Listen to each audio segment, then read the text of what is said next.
तुळसा, उद्या सकाळच्याला मला जरा सांभाळून घे बाई. वडाची पूजा आहे ना उद्या.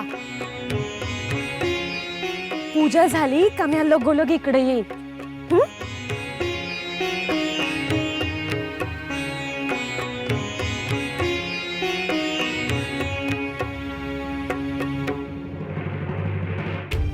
माझ्या धन्यासाठी मी हर साल प्रार्थना करते, पर तो वड बी माझी अजून कसोटी घेतो.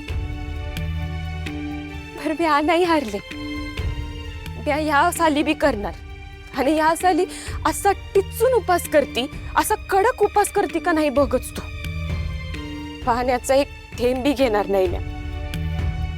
मला काय सोन्या चांदीचं घबाड नको. फक्त माझ्या धन्यानं मला गंगी म्हणून, त्याची बाईल म्हणून ओळखावं, अशी प्रार्थना करणार आहे मी.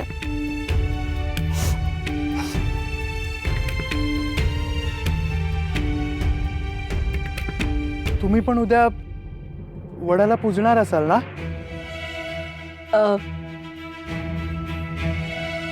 मी म्हणजे मी कशाला? लग्न झालेल्या बायकाच करतात ना वडाची पूजा. बरं जाऊ दे मग, नका करू. पण माझी आहे ना खात्री आहे, माझ्या सखू वहिनी जगाच्या पाठीवर जिथे कुठे असतील ते माझ्या दिगू दादासाठी वडाची पूजा मात्र नक्की करत असतील.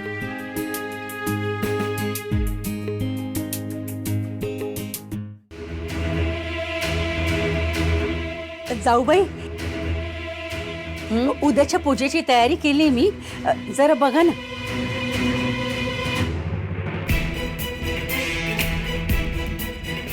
इश्श, कौतुक का करून घ्यायचंय?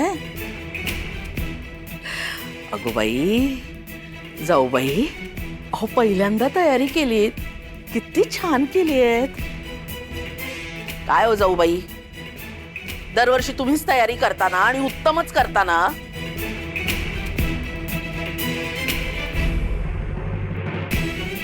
काय झालं? दागिन्यांसाठी घुटमळताय? अहो पण तुमचा सत्यवान बिलंदर आहे ना, म्हणून आज दागिने देत नाही तुम्हाला. मिळतील, उद्या सकाळी देते. हा काकू, तुम्ही माझ्या पूजेची तयारी पण केलीत ना? मी पण सावकारांसाठी वड पूजणार आहे, आणि हो, कडक उपवास सुद्धा करणार आहे. काय झालं हसायला? हा अशा का हसताय? माणिक, अगं लग्न झालेल्या बायकाच वडाची पूजा करतात. देवा ब्राह्मणांसमक्ष समाजासमोर विवाह व्हावा लागतो, आणि यावर्षी होईलच तो. मग पुढच्या वर्षी दिगूसाठी कर ना वडाची पूजा, अगदी छान नटून थटून कर. अगं पण आधी लग्न तर होऊ दे. पण मी कडक उपवास करणार, अगदी तुम्हा दोघींसारखा. अगं पण तुला झेपणार आहे का तो? हो, झेपेल तेवढा कर. मग काय पुढच्या वर्षीपासून करायचंच आहे की उपवास.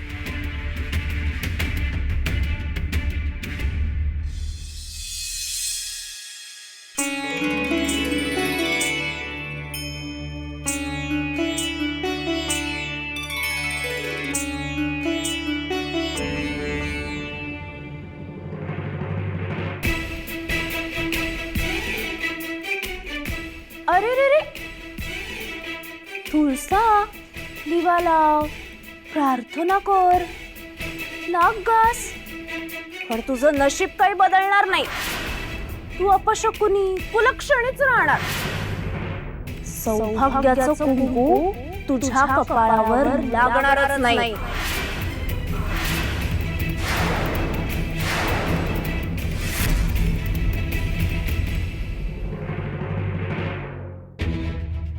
माणिकताई, तुम्ही दिवे लागणीच्या वेळेस मला शाप का देताय? आणि मी काय बिघडवलंय हो तुमचं? तू काय बिघडवणार माझं? लायकी आहे तुझी? ह्या घरची सून व्हायची स्वप्न बघत होतीस ना तू? माझ्याशी बरोबरी करणार होतीस? काय ग ए कप्पाळ करंटे, थोळामोळा झाली ग तुझी स्वप्न. पुढल्या वर्षी का होईना मला वडाची पूजा करायला मिळेल, पण तुझं काय? तुझं तर लग्नच होणार नाही. तुला आयुष्यभरात कधीच वडाची पूजा करता येणार नाही. स्वतः बाबाजी महाराज काय म्हणाले?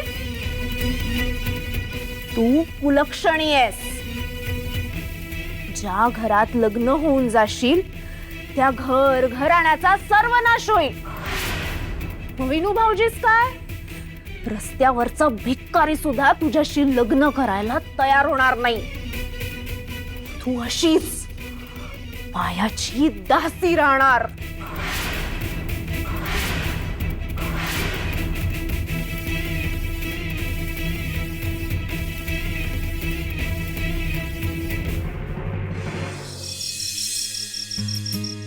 विठुराया, बघतोयस ना, तुझ्या साक्षीने अप्पांनी माझं कन्यादान केलं.